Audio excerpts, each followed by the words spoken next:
Et on va parler tout de suite de Réparer les vivants. Réparer les vivants, donc c'est le roman de Maëlys de Kerangal. Rappelons-le, c'est tiré du titre de Platonov de Tchekhov. La phrase exacte, d'ailleurs, dans la traduction de Françoise Morvan et André Markovitch, c'est « enterrer les morts, réparer les vivants ». Et en fait, c'est exactement ce double mouvement que vous réussissez à mettre brillamment en scène. Vous vous engagez dans cette course contre la montre qu'est une transplantation cardiaque, et avec... en interprétant les différents personnages, puisque vous interprétez plusieurs personnages, vous disséquez, si je puis dire, la machine qui va se mettre en marche après la mort accidentelle un matin de Simon Limbre, 19 ans, dont le cœur, la vie même, va être transmise à Claire, 50 ans, à Paris, à la Pitié-Salpêtrière. Et avant d'en parler ensemble, je voudrais qu'on regarde tout de suite un extrait.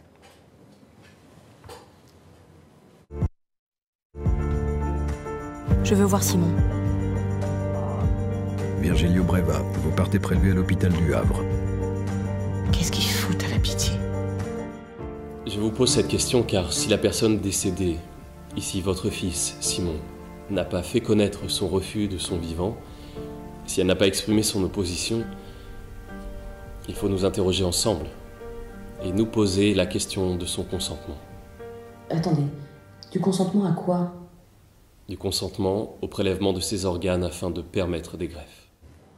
Alors Emmanuel Noblet, vous avez fait des études de juriste avant de oui. faire du théâtre. Vous êtes Oui. après passé par le conservatoire de Rouen. Donc a priori, vous étiez quand même assez éloigné de l'univers médical. Alors qu'est-ce qui vous a attiré dans le texte de Maëlys de Kerangal? Le style, avant tout, c'est le texte, c'est la matière première pour un acteur.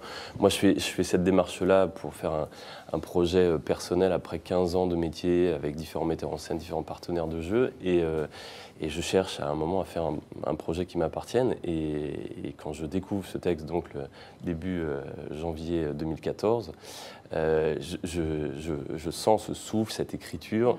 Et puis, voilà, il y a une symbolique incroyable. Il y a des thématiques sociales, culturelles et un enjeu politique et citoyen que je découvre à travers le don d'organes dont j'ignorais absolument tout, mais qui me passionne tout à coup. Et j'y trouve un sens à la vie, à la mort peut-être aussi, et puis ces métiers qu'on découvre, notamment le métier d'infirmier coordinateur, qui est là dès le début, qui fait un entretien avec les parents, qui est là jusqu'à la fin, qui prend soin des familles, un peu le tampon finalement. Le tampon entre toutes les équipes, à gérer aussi les susceptibilités des chirurgiens qu'on réveille en pleine nuit, des familles.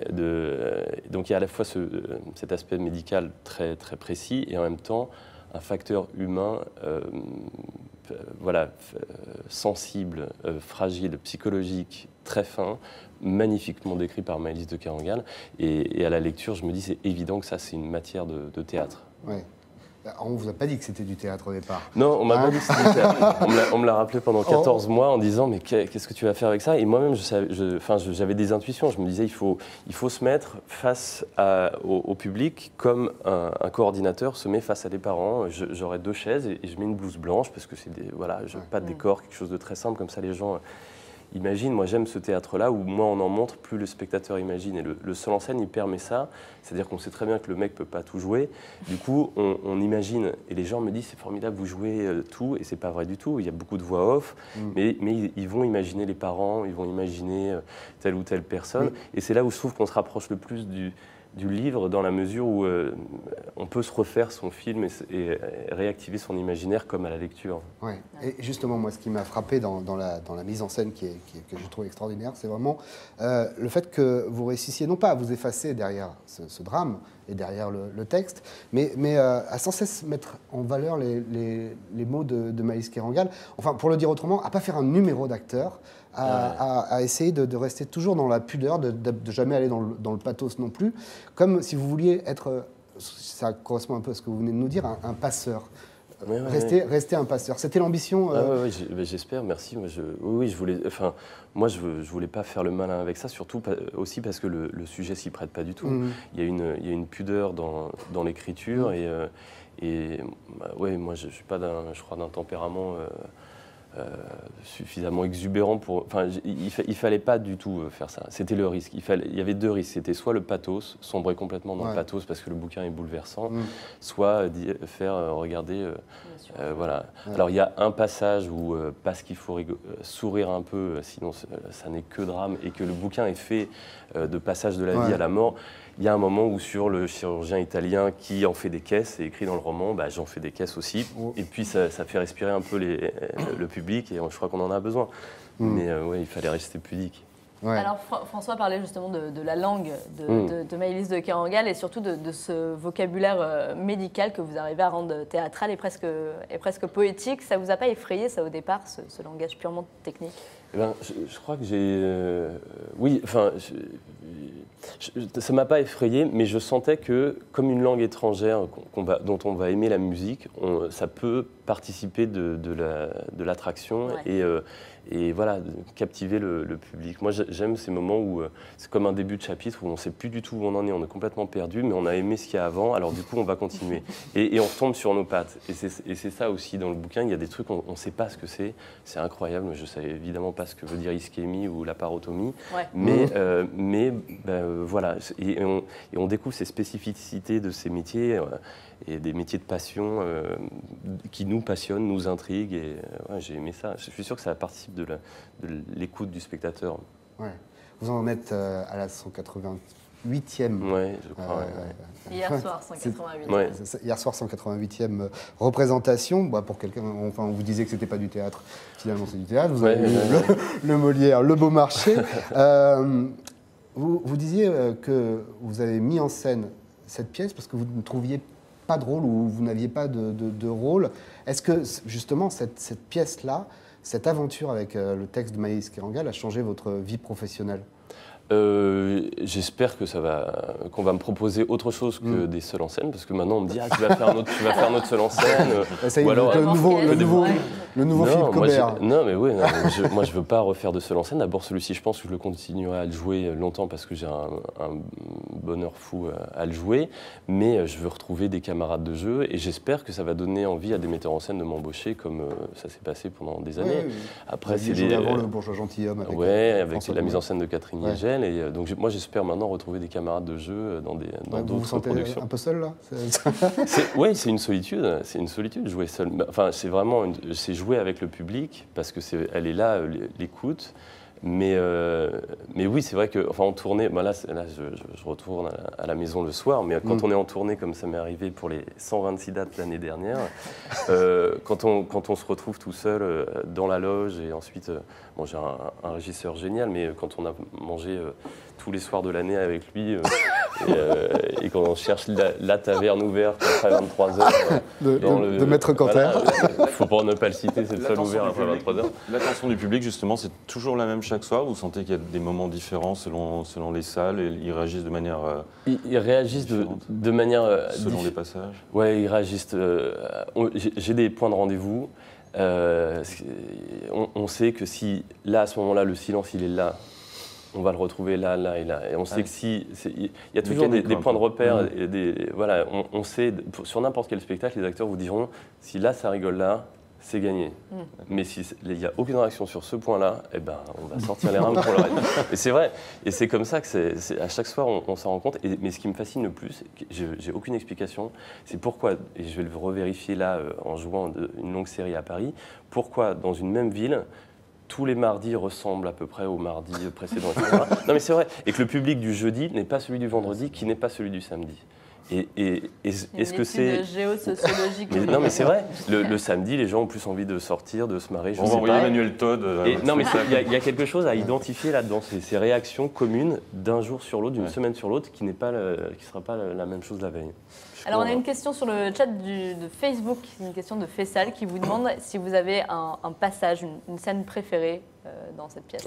Alors j'ai un peu gardé, pas tout ce que je préférais parce qu'il fallait raconter l'histoire de toute façon dans sa globalité. J'ai dû en couper malheureusement que jamais énormément. Il y a un passage qui continue à me toucher. Parfois même je lutte un peu contre l'émotion parce qu'il ne faut pas du tout tomber dedans. Ouais. J'aime beaucoup le moment où l'infirmier arrête tout le prélèvement et vient murmurer à l'oreille de Simon, qui est en état de mort encéphalique, et qui transmet ce que les parents ont chargé de transmettre, des parents, en disant que les parents pensent à lui, sa copine aussi, etc. Et ça, à la lecture, ça m'avait bouleversé. Et puis pour moi, c'est aussi un moment dans le jeu, dans cette 1h25 de marathon pour moi, c'est un moment où je me pose. Oui, d'ailleurs, c'est pas vous voilà. vous ne chuchotez rien. Non, si, à ce moment-là, je chuchote. Il y a un autre moment où je peux respirer, où j'ai une voix off, mais là, ce moment-là, c'est voilà, un moment de douceur. Et alors, est-ce que ce spectacle, il a changé un petit peu votre vie tout court? Est-ce que, par exemple, peut-être il a changé un peu votre rapport à la mort? Il est 9h30, je pense. Moi, j'aime beaucoup l'idée de est-ce que ça vous a changé votre vie en changeant votre rapport à la mort? Voilà, c'est ça. J'aime bien cette question. Alors, j'ai combien d'heures? Vous avez 2 minutes 30, très exactement, on me dit dans l'oreillette. Non, moi, je sais pas pourquoi. Non, ce que ça a changé, c'est d'abord, bon, là j'ai une reconnaissance professionnelle, c'est extrêmement agréable, hein, je ne vais pas vous mentir, surtout quand on a connu des hauts, des bas inhérents à tous les parcours d'acteurs, intermittents, et voilà. Mais non, moi ça m'a toujours fasciné, je crois, cet endroit où on se bat pour la vie, cet équilibre entre la vie et la mort. Est-ce que c'est parce que je suis un grand prématuré et qu'on avait dit à mes parents qu'on ne tiendrait pas, ma sœur jumelle et moi? Peut-être. Après, j'aime bien ce genre Enfin, on m'a dit ça, pourquoi pas. Mais ça ne change pas ma vie, mais j'aime beaucoup tous les témoignages que j'ai reçus de gens qui, soit famille de donneurs, soit receveurs de greffons, sont dans une énergie vitale, une reconnaissance pour les donneurs et voilà, ils savent la préciosité de la vie, la qualité des médecins, un système qui fonctionne et qui leur permet de vivre chaque fois un peu plus. Une mère qui disait oui, effectivement, à quoi ça sert tout ça, et puis en fait elle avait une fille après avoir reçu un nouveau cœur. Et voilà, la vie elle avançait, elle continuait. Il y en a énormément d'histoires et de témoignages que j'ai reçus suite à ça, comme l'auteur d'ailleurs qui tarit pas d'anecdotes là-dessus, et c'est très émouvant. Qui intervient d'ailleurs en voix off. Ouais. Béatrice, sur le Facebook, nous parle de poésie d'aujourd'hui. C'est ce que vous avez aimé, vous, Grégoire? Je sais que vous êtes allé voir le spectacle. Ah, moi j'ai trouvé super ce spectacle, vraiment. J'avais beaucoup aimé le livre de Maëlys de Kerangal. Et non, ce que j'ai trouvé stupéfiant, c'est c'est que j'ai retrouvé tout ce que j'avais lu dans le livre 1 an et demi plus tôt. Alors peut-être que ma mémoire est défaillante, hein, sûrement. Mais non, quand même, j'étais très impressionné par la densité du spectacle, par tout ce qu'il y a dedans, quoi. C'est-à-dire que... Et je ne sais pas, combien de personnages vous jouez réellement, finalement Je n'ai pas compté, mais j'ai l'impression en fait d'être un conteur qui raconte l'histoire. Alors j'incarne un petit peu Simon, enfin je donne des signes avec la planche de surf au début parce que c'est la scène qui lance l'histoire. Mais je suis comme ces gens qui vous racontent des histoires et qui sont passionnés et puis qui à un moment se mettent à le jouer un petit peu parce qu'ils sont pris par le truc, mais je le joue pas complètement, mais je silhouette un peu les personnages. Mais il y en a au moins 5 qui sont pris en charge par des voix off que je ne joue absolument pas. Okay. Non mais c'est fort parce que le livre de Kerangal, il était assez épais quand même. Dans mon souvenir, il faisait pas loin de 400 pages, quoi. Et là, en 1h25, on y retrouve tout l'essentiel. Alors qu'il y a évidemment, voilà.